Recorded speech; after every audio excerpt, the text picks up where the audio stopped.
Hello guys, welcome to my channel Aditi Khatri Psychology Classes. Guys, in the last video we started chapter 8 thinking and covered almost topic. So today in this video we will be discuss about the topic is strategy for creative thinking. So guys, stay tuned with my video till end and please don't forget like, share, comment and subscribe my channel. So let's start my video.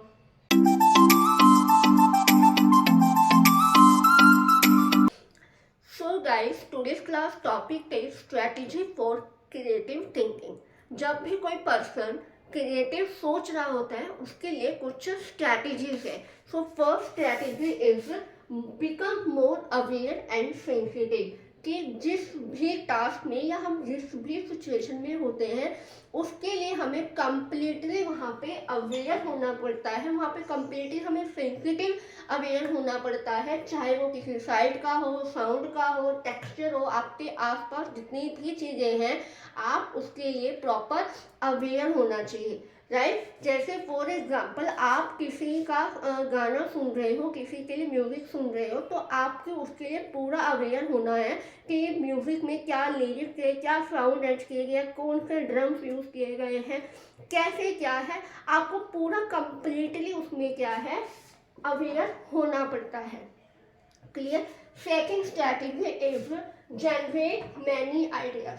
आप जिस situation में हो, अगर आप कोई भी task करना चाहते हैं, फॉर एग्जांपल आप फर्नीचर के बारे में सोच रहे हो, फर्नीचर आपको अरेंजमेंट्स करने हैं, ठीक है, उसके लिए आपके अंदर जनरेट बहुत सारे आइडियाज जनरेट होने चाहिए। उसके लिए आपको बहुत सी चीज़ें आपको सोचनी पड़ेगी जब आपको कुछ क्रिएटिव करना चाहते हो, राइट। कोई भी टास्क आपके पास है तो आपका जो थॉट होता है उसका जो फ्लो होता है वो इंक्रीज हो जाता है। जैसे आपको रूम का डेकोरेशन करना है, उस रूम पे डेकोरेशन क्या क्या होनी चाहिए उससे पहले आपके लिए उसका अवेयर होना पड़ेगा। क्या चीज़ें सही है, कॉर्नर के लिए क्या बेस्ट होना चाहिए, क्या नहीं होना चाहिए, वॉल का कलर कैसा होना चाहिए, मेरे अलमीरा का कलर कैसा होना चाहिए, मुझे बेड को किस तरीके का डेकोरेट करना है, उसके लिए आपको अवेयर भी होना चाहिए। सेकेंडली आपके अंदर उसमें बहुत सारे आइडियाज आने चाहिए जिससे आपका जो थॉट का जो फ्लो है वो इंक्रीज होता है। क्लियर। फर्नीचर कैसे अरेंजमेंट करने हैं, आपका किचन का कैसे करना है, आपका बेडरूम का कैसे करना है, आपका ड्राइंग रूम का कैसे करना है, आपके लॉबी का कैसे करना है, उसके लिए आपके ढेर सारे आइडियाज जनरेट होने चाहिए कोई भी टास्क के लिए, जिससे आपका क्या होता है, आपके थॉट्स का जो भी फ्लो है वो इंक्रीज होता है। Clear. Third technique is observe brainstorming technique है। ब्रेनस्टॉर्मिंग टेक्निक है जहाँ पर हम अपनी फ्लेक्सिबिलिटी और इंटेंसिटी जो होती है वो इंक्रीज होती है आइडियाज के थ्रू, जहाँ पे हम ओपनली होकर सोचते हैं, कोई जजमेंट नहीं है, कोई सिचुएशन नहीं है, हमें जो टास्क दिया गया है या हमें जो टास्क करना है उसके लिए हम क्या है फ्रीडमली इंडिपेंडेंटली होकर यहाँ पे क्या करते हैं, थिंकिंग करते हैं, राइट। हमें ये नहीं होना चाहिए कोई वर्क सिचुएशन आ गई तो ऐसा हो गया, तो अगर मैंने ऐसा कर दिया तो ऐसा हो जाएगा, है ना, ऐसा नहीं करना है। ब्रेनस्टॉर्मिंग टेक्निक का मतलब होता है कि आप ओपनली होकर उसके बारे में थिंकिंग करो कि आपको कुछ क्रिएटिव मिले। उसके लिए आपको क्या करना होता है, क्रिएटिवली कुछ करना होता है जिससे हम फ्रीली हम सोच पाए, ठीक है, हमें फ्रीली सोचना है। अगर हम फ्रीली नहीं सोच पाएंगे तो हम क्रिएटिव भी नहीं सोच पाएंगे। Clear. Fourth is originality. Originality means जी हमने क्रिएटिव थिंकिंग पढ़ा था जिसमें क्रिएटिव थिंकिंग मीन्स के एक ओरिजिनल आइडिया प्रोड्यूस होता है, कुछ नॉवेल्टी होता है, राइट।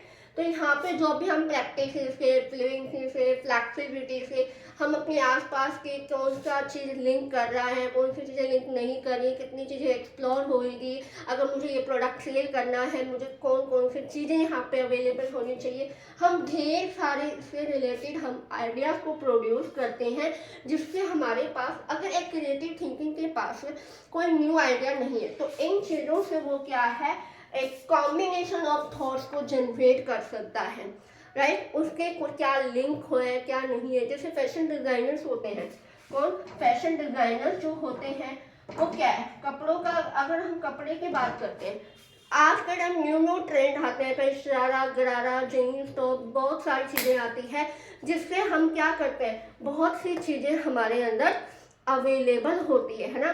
तो जो डिजाइनर्स होते हैं उन्हीं में कुछ नया स्टाइल निकाल देते हैं, कुछ पुराना उठा के कुछ ऐसा क्रिएटिव बना देते हैं जो अलग सा हमें दिखता है। जैसे फॉर एग्जांपल, जैसे मैं एक लहंगे का एग्जांपल दूँ, लहंगा आता था, अब उसी के अंदर एक स्कर्ट टॉप का एक आइडिया को बाहर निकाला, एक फैशन को बाहर निकाला, जैसे स्कर्ट टॉप है, इसे लहंगा है, सिमिलर है चीज, लेकिन नाम क्या, एक अलग सा ट्रेंड निकल गया कि हाँ इसका स्कर्ट टॉप हो गया, बहुत बड़ा अच्छा लगता है, राइट। जस्ट एक एग्जांपल दे दूँ मैं, तो इसी तरह से क्या है, यहाँ पे न्यू कॉम्बिनेशन ऑफ थॉट का क्या है, जनरेट होना, इस ओरिजिनल आइडिया, इसका क्रिएटिव थिंकिंग। यहाँ तक क्लियर हुआ गाइस।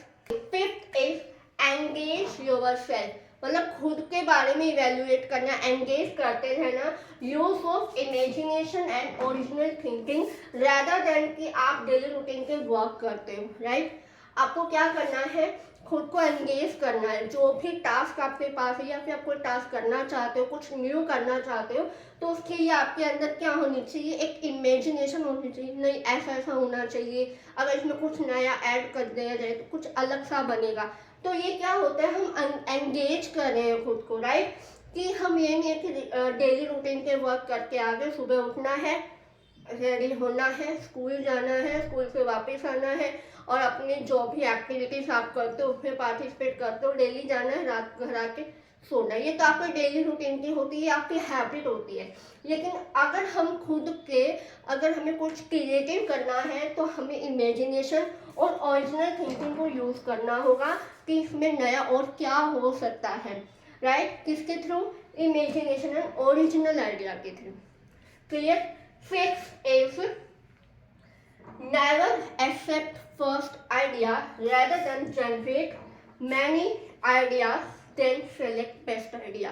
जब भी हमारे पास कोई प्रॉब्लम या कोई टास्क होता है ना, तो हम उसके लिए थिंकिंग कर रहे होते हैं, हम ये सोचते कुछ नया क्रिएटिव होना चाहिए, हम क्या ओल्ड में से बेस्ट चीज़ें निकालते हैं ना, ओल्ड है उसमें कुछ नया बना दिया, तो एक न्यू प्रोडक्ट या कुछ न्यू थिंग प्रोडक्ट प्रोड्यूस हो जाती है, राइट। तो ऐसे ही क्या करना चाहिए, हमें एक आइडिया को ही एक्सेप्ट कभी नहीं करना चाहिए, उसके बहुत सारे मल्टीपल आइडियाज को भी जनरेट करना चाहिए, जिससे हम बेस्ट टू बेस्ट आइडिया को सेलेक्ट कर सके, जिसने कभी कुछ किया ना हो, ऐसा कुछ हम प्रोड्यूस कर सके। Clear.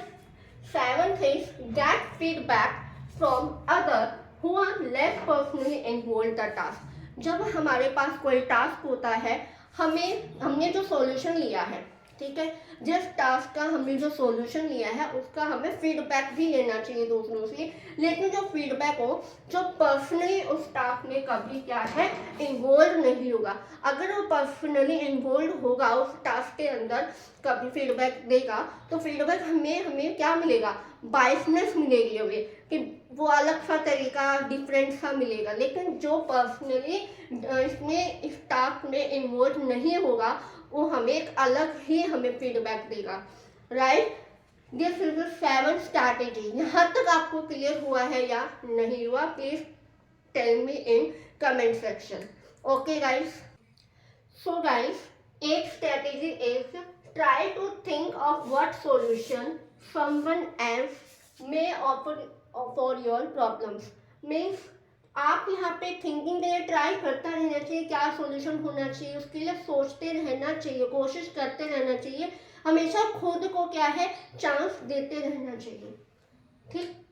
9th strategy, give your ideas the chance to incubate our experience.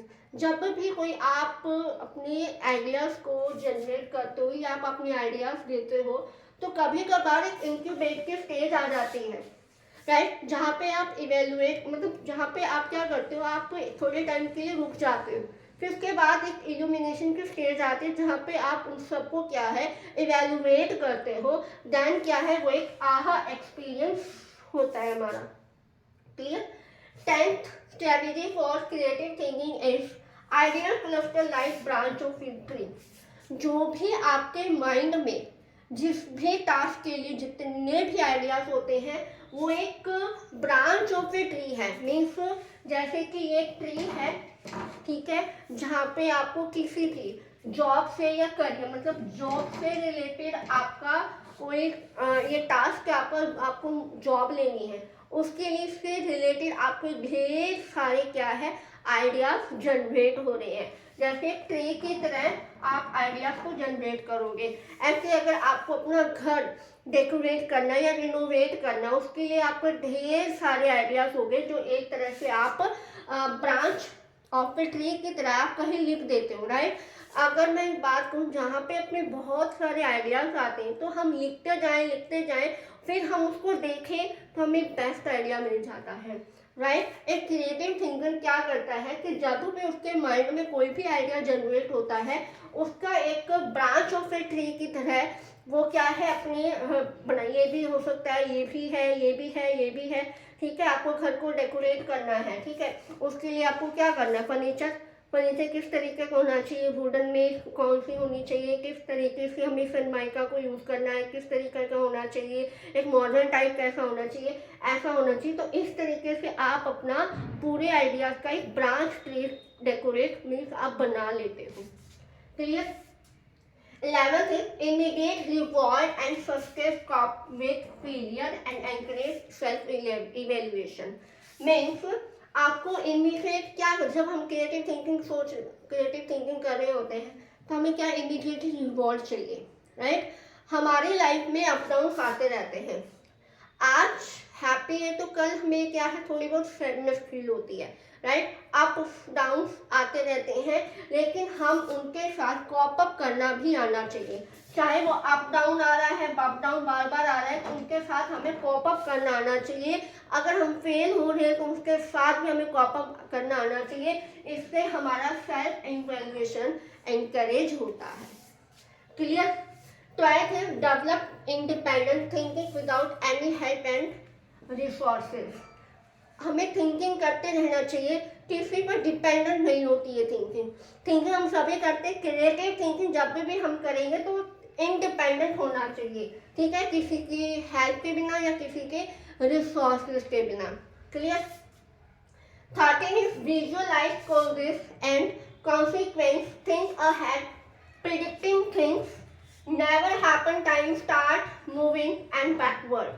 Means that कि आपके पास जितने भी कोई टास्क है, जब आप जनरेट करते हो आइडियाज को प्रोड्यूस करना चाहते हो तो उसके कोजेस को देख लेना चाहिए, उसके जो भी कॉन्सिक्वेंसेस है उसको देख लेना चाहिए। और थिंकिंग क्या है, आप उसके प्रिडिक्टिंग मतलब कौन कौन सी चीज़ें हो सकती है इन फ्यूचर में उसके बारे में आप थिंकिंग कर सकते हो। क्या चीज़ होनी चाहिए, कितना टाइम लगना है, कितना टाइम नहीं लगेगा, इसके पीछे क्या हुआ था पहले, इसके बारे में आपको विजुअलाइज होना चाहिए, ठीक है। अगर हम ऐसे होंगे तो हम और बेटर तरीके से क्रिएटिव थिंकिंग कर पाएंगे।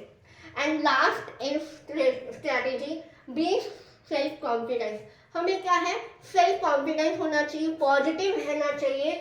हमें खुद को कभी भी अंडर एस्टिमेट नहीं करना चाहिए हमारे क्रिएटिव पोटेंशियल को। अगर हमारे पास कोई प्यार नॉलेज है या हमने कोई एक्सपीरियंस किया उसको भी हमें कभी देखना चाहिए, कभी भी खुद को अंडर एस्टिमेट नहीं करना चाहिए। अगर हम खुद ही लाइफ में कॉन्फिडेंस रहेंगे और सेकंड हम पॉजिटिव रहेंगे तो हम अपनी थिंकिंग को जितने हो सके ब्रॉड कर सकते हैं। अगर कहीं ना कहीं हमने अपना कॉन्फिडेंस, अपना मोटिवेशन, अपने आप को अंडर एस्टिमेट कर लिया तो हम वहाँ तक नहीं पहुँच पाते, राइट। तो this is the complete strategy for creative thinking. I hope आज का ये लेक्चर आपको अच्छे से क्लियर हुआ होगा। अगर कहीं भी डाउट है तो please tell me in comment section. And मिलते हैं नेक्स्ट वीडियो में नेक्स्ट टॉपिक के साथ। तब तक bye bye, have a nice day.